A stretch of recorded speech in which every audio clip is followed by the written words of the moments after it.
Hello hi. Actually ఇది evening time అనమాట. Evening time మా బావి దగ్గర చాలా ఆహ్లాదకరంగా పక్షుల శబ్దంతో కిచకిచలాడుతూ ఉంటుందన్నమాట. ఆ దృశ్యం మీకు చూపిద్దామనేసి ఇలా ఉన్నాను.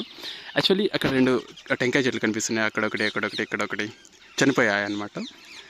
కొన్ని బతుకున్న చెట్లలోనే పక్షులు దానికి హోల్స్ లాగా చేసి దాంట్లో గుళ్ళు పెట్టుకుంటాయన్నమాట. ఇంకా చనిపోయాయని తెలిస్తే ఆబ్వియస్లీ ఇంకా గుళ్ళు పెట్టేదానికి చాలా ఈజీగా ఉంటుంది.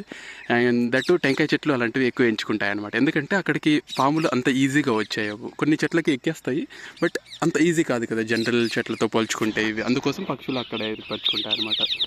టైం అరౌండ్ 6-10 అలా అవుతుంది. పక్షులన్నీ గూళ్ళకు చేరుకునే టైం అనమాట. అండ్ ఇక్కడ చూడొచ్చు రామచిలకలు. అవి రామచిలకలు అంటాము. ముక్కు ఎర్రగా ఉండి దాని రెక్కలు పచ్చగా ఉంటాయి. చూడొచ్చు అక్కడ మరియు అక్కడ పై వరకు అంతా ఉన్నాయి. మరి ఈ చెట్లు కూడా చిన్న చెట్లు కూడా ఉన్నాయి.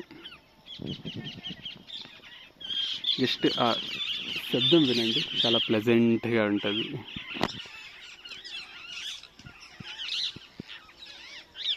అలా కాసేపు ఉండిపోదామనిపిస్తుంది. యాక్చువల్లీ ఇంకా ఆ పక్షుల్ని క్లారిటీగా చూపించింది ఉండొచ్చు, బట్ అవి కనిపించట్లేదు అనమాట. వీలైతే ట్రై చేస్తా జూమ్ చేయడానికి. జూమ్ చేసినా కూడా అంత క్లారిటీ కనిపించట్లేదు.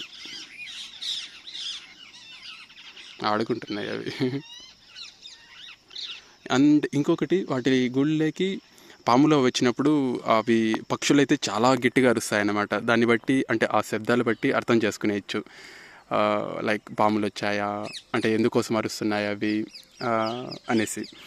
సో నేను కొన్ని సిచ్యువేషన్స్ చూశాను. లైక్ ఎక్కడైతే పాములు వచ్చాయో అప్పుడు అరిచిన శబ్దాలు, ఇప్పుడు ఏవైతే అరుస్తున్నాయో ఇప్పుడు అరిచిన శబ్దాలు చాలా డిఫరెంట్గా ఉంటాయి. ఆ డిఫరెన్స్ మనకు అర్థమైపోతుంది అనమాట. వచ్చి చూస్తే ఆబ్వియస్లీ అక్కడ ఏదో ఒక దగ్గర పాము అలాంటిది కనిపించాయన్నమాట. అండ్ ఆ గుడ్లలోకి వస్తే కన్నా ఆ గుడ్లు కానీ ఏదైనా చిన్న పిల్లలు ఉంటే వాటిని ఇంకా తినేస్తాయి.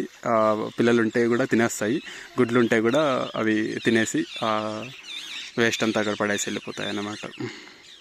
అంతే, అది ప్రకృతి సహజం, మనం ఏం చేయలేము. అండ్ యా, కొంచెం ప్లెజెంట్గా నా కోసం ఏమో గమ్ము నిండిపోయినట్లున్నాయి అవి. ఏం మర్చట్లేదు చూడండి. Okay then, bye, enjoy.